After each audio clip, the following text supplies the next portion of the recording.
10th അല്ലെങ്കിൽ +2 ഒക്കെ കഴിഞ്ഞ കുട്ടികൾ സ്ഥിരമായിട്ട് ചോദിക്കുന്ന ചോദ്യമാണ് തുടർന്ന് ഏത് കോഴ്സ് എടുത്ത് പഠിക്കണം, എങ്ങനെയാണ് കോഴ്സ് സെലക്ട് ചെയ്യേണ്ടത് എന്നൊക്കെ. അവർക്ക് വ്യക്തമായൊരു ധാരണ ഉണ്ടാവാറില്ല.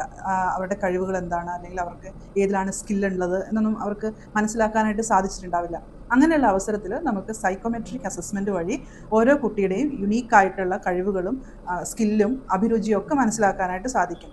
അങ്ങനെ മോസ്റ്റ് കോമൺലി യൂസ് ചെയ്യുന്ന ഒരു സൈക്കോമെട്രിക് അസസ്മെൻ്റ് ആണ് DAT, ഡിഫറൻഷ്യൽ ആപ്റ്റിറ്റ്യൂഡ് ടെസ്റ്റ്. ഇപ്പോൾ ഒരു ഡാറ്റ് വഴി നമുക്ക് മനസ്സിലാക്കാൻ പറ്റുന്ന ഏരിയാസ് ഏതൊക്കെയാണെന്ന് ഞാൻ പറയാം. സോ നമുക്ക് വെർബൽ റീസണിങ്, നമ്മുടെ ലാംഗ്വേജിൻ്റെ ഒരു ഉപയോഗം അല്ലെങ്കിൽ ഭാഷാപരമായിട്ടുള്ളൊരു കഴിവുകൾ നമുക്ക് മനസ്സിലാക്കാൻ സാധിക്കും. അതുപോലെ തന്നെ അബ്സ്ട്രാക്ട് റീസണിങ്, ലോജിക്കൽ തിങ്കിങ്, പിന്നെ പാറ്റേൺ ഒക്കെ മനസ്സിലാക്കാൻ പറ്റുന്ന ആ ഒരു കഴിവാണ് നമുക്ക് അബ്സ്ട്രാക്ട് റീസണിങ് വഴി മനസ്സിലാക്കാൻ സാധിക്കുക.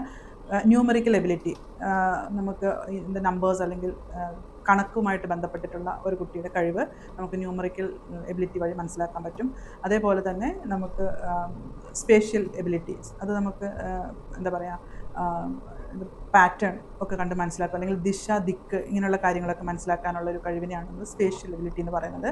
പിന്നെ മെക്കാനിക്കൽ എബിലിറ്റി, അതായത് ടെക്നിക്കൽ പരമായിട്ടുള്ള അല്ലെങ്കിൽ ടൂൾസ്, മെഷീൻസ് ഇതൊക്കെ കൈകാര്യം ചെയ്യാൻ അതിനോടുള്ളൊരു താല്പര്യം മനസ്സിലാക്കി തരുന്നതാണ് നമുക്ക് മെക്കാനിക്കൽ എബിലിറ്റി എന്ന് പറയുന്നത്. അതുപോലെ ക്ലറിക്കൽ സ്പീഡ് ആൻഡ് അക്യുറസി, ആ ഒരു ഡേറ്റ കൈകാര്യം ചെയ്യാനുള്ളത് അല്ലെങ്കിൽ ആ ഒരു ക്ലറിക്കൽ സ്പീഡൊക്കെ മനസ്സിലാക്കാനായിട്ട് അത് സഹായിക്കും. അതുപോലെ തന്നെ നമുക്ക് സ്പെല്ലിംഗ്, ലാംഗ്വേജ്, നമ്മുടെ ഒരു സ്പെല്ലിങ്ങും അതേപോലെ ഭാഷയുടെ ലാംഗ്വേജ് ഫ്ലുവൻസിയും കാര്യങ്ങളൊക്കെ മനസ്സിലാക്കാനായിട്ട് സാധിക്കും. അപ്പോൾ ഇത് ബേസ് ചെയ്തിട്ട് നമുക്കൊരു കുട്ടിക്ക് ഏത് ഏരിയ ആണോ സ്ട്രോങ് ആയിട്ടുള്ളത് അതിനെ ബേസ് ചെയ്തുകൊണ്ടുള്ള കോഴ്സുകൾ എടുക്കാനും തുടർ പഠനം നടത്തുവാനായിട്ട് സാധിക്കും. ഒപ്പം തന്നെ അത് റിലേറ്റഡ് ആയിട്ടുള്ള ഒരു മികച്ച കരിയറിലേക്ക് പോകാനായിട്ടും സാധിക്കും. ഇപ്പം എക്സാമ്പിളായിട്ട് പറയുകയാണെങ്കിൽ ന്യൂമറിക്കൽ എബിലിറ്റി കൂടുതലുള്ളൊരു കുട്ടിക്ക് എഞ്ചിനീയറിംഗ് അല്ലെങ്കിൽ ഫിനാൻസ് മേഖലകളിൽ നല്ലൊരു കരിയർ ഉണ്ടാകാനുള്ള സാധ്യതയുണ്ട്. അതേപോലെ തന്നെ വെർബൽ റീസണിങ്, ഭാഷ കൈകാര്യം ചെയ്യുന്ന നല്ല കമ്മ്യൂണിക്കേഷൻ സ്കില്ലൊക്കെ ഉള്ളൊരു കുട്ടിയാണെങ്കിൽ ടീച്ചിങ്, ലോ, മീഡിയ, ഇങ്ങനെയൊക്കെയുള്ള പ്രൊഫഷൻ അവർക്ക് നല്ലതായിരിക്കും. അതേപോലെ മെക്കാനിക്കൽ സ്കിൽ കൂടുതലുള്ളതാണെങ്കിൽ ഏതെങ്കിലും മെക്കാനിക്കൽ കോഴ്സുകളൊക്കെ എടുത്ത് ആ ഒരു കരിയർ ചൂസ് ചെയ്യാൻ പറ്റും.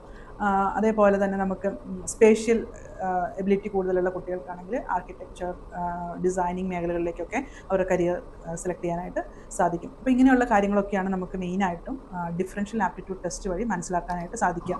അപ്പം ആരെങ്കിലും കേട്ട് ഏതെങ്കിലും കോഴ്സ് എടുക്കുക അല്ലെങ്കിൽ പെട്ടെന്ന് ജോലി കിട്ടണം എന്നൊക്കെയുള്ള ധാരണയിൽ കോഴ്സുകൾ എടുക്കുമ്പോൾ അത് ചിലപ്പോൾ ആ കുട്ടിക്ക് സ്യൂട്ടബിൾ ആയിക്കൊള്ളണം എന്നില്ല, അല്ലെങ്കിൽ അവൻ്റെ അഭിരുചിക്കും കഴിവിനും പറ്റുന്ന കോഴ്സ് ആവണമെന്നില്ല.